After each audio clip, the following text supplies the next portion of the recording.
पश्चिम बंगाल में चुनाव के बाद बड़े पैमाने पर हुई हिंसा की पूरी जांच रिपोर्ट मानवाधिकार आयोग ने अदालत को सौंप दी है। मानवाधिकार आयोग की 50 पेज की इस रिपोर्ट में जो कुछ कहा गया है वह सबको चौंकाने और परेशान करने वाला है।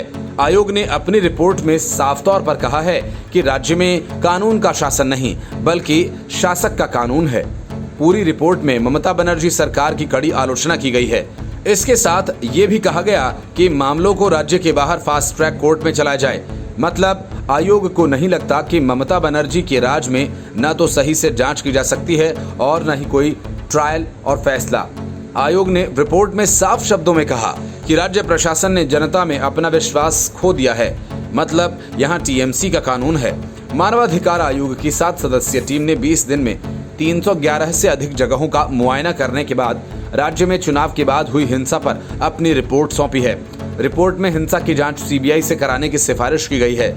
इसके अलावा ये भी कहा गया है कि मामलों की सुनवाई राज्य के बाहर फास्ट ट्रैक अदालत गठित कर हो। रिपोर्ट में पीड़ितों की आर्थिक सहायता के साथ पुनर्वास, सुरक्षा और आजीविका की व्यवस्था करने को कहा गया है। रिपोर्ट के मुताबिक जांच के दौरान टीम को राज्य के 23 जिलों से 1979 शिकायतें मिली। इनमें ढेर सारे मामले गंभीर अपराध से संबंधित थे। इनमें से अधिकांश शिकायतें कूच बिहार, बीरभूमि बर्धमान, उत्तरी 24 परगना और कोलकाता की हैं। इनमें से अधिकांश मामले दुष्कर्म, छेड़खानी और आगजनी के हैं और ये शिकायतें टीम के दौरे के वक्त लोगों ने बताई हैं। रिपोर्ट में कहा गया कि उसे महिलाओं पर हुए अत्याचार की 57 शिकायतें राष्ट्रीय महिला आयोग से मिली हैं। आयोग ने बताया कि लोगों से मिलने के दौरान उसे मिली शिकायतों की संख्या और राज्य की पुलिस द्वारा दर्ज की गई शिकायतों की संख्या में भारी अंतर है। अधिकतर शिकायतें पुलिस ने दर्ज ही नहीं की हैं। टीम के निष्कर्ष में ये बात निकल कर आई है कि राज्य में लोगों को पुलिस पर विश्वास नहीं रह गया। रिपोर्ट कहती है कि हिंसा के अधिकांश मामलों में या तो कोई गिरफ्तारी नहीं हुई या जिनकी गिरफ्तारी हुई वे जमानत पर रिहा हो गए।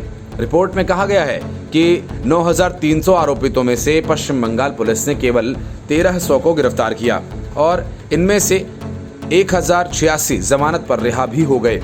रिपोर्ट में कहा गया कि कई मामलों में पीड़ितों को इंसाफ दिलाने की बजाय पुलिस ने उन्हीं पर गंभीर धाराओं में मुकदमा दर्ज कर रिपोर्ट दायर कर दी।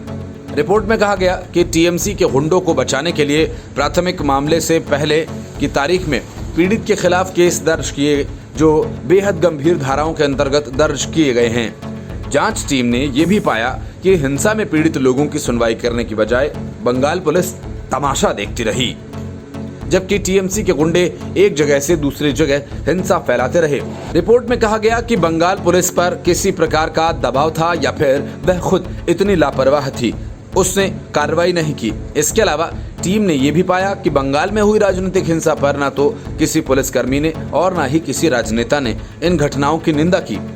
टीम ने कहा कि चुनावी नतीजों के बाद हुई हिंसा किसी पॉलिटिकल ब्यूरोक्रेटिक क्रिमिनल नेक्सस की ओर इशारा करती है। इस हिंसा ने लोकतंत्र के कई स्तंभों पर भी हमला किया है। आयोग ने इस बात पर नाराजगी जाहिर की। पीड़ितों को अकेला और उनके हाल पर छोड़ दिया गया। बंगाल में चुनावों के बाद हुई हिंसा पर आयोग की रिपोर्ट मीडिया में लीक होने से ममता बनर्जी नाराज हैं। उन्होंने कहा कि एनएचआरसी को न्यायपालिका का सम्मान करना चाहिए और उसे चुनाव बाद हुई हिंसा से संबंधित रिपोर्ट लीक नहीं करनी चाहिए थी और इसे सिर्फ उच्च न्यायालय को सौंपना चाहिए था। अपना गुस्सा जाहिर करते हुए ममता बनर्जी ने पूरे मामले में उत्तर प्रदेश को बीच मिलाकर कहा कि प्रधानमंत्री अच्छी तरह से जानते हैं कि यूपी में कानून का राज नहीं है। ऐसे हालात में वहां पर कितने भी आयोग भेज दिए जाएं, यूपी के हाथरस से लेकर उन्नाव तक की कई घटनाओं में हालात ये हैं कि वहां पत्रकारों को भी नहीं बख्शा गया। उन्होंने कहा कि बंगाल को बदनाम किया है और ज्यादातर हिंसा चुनाव से पहले हुई। मानवाधिकार आयोग की अंतरिम रिपोर्ट देखने के बाद कलकत्ता हाईकोर्ट ने ममता बनर्जी सरकार की भूमिका पर सवाल उठाते हुए कहा, प्रशासन आंखें मूंदे बैठा था और चुनाव के बाद हिंसा हुई थी।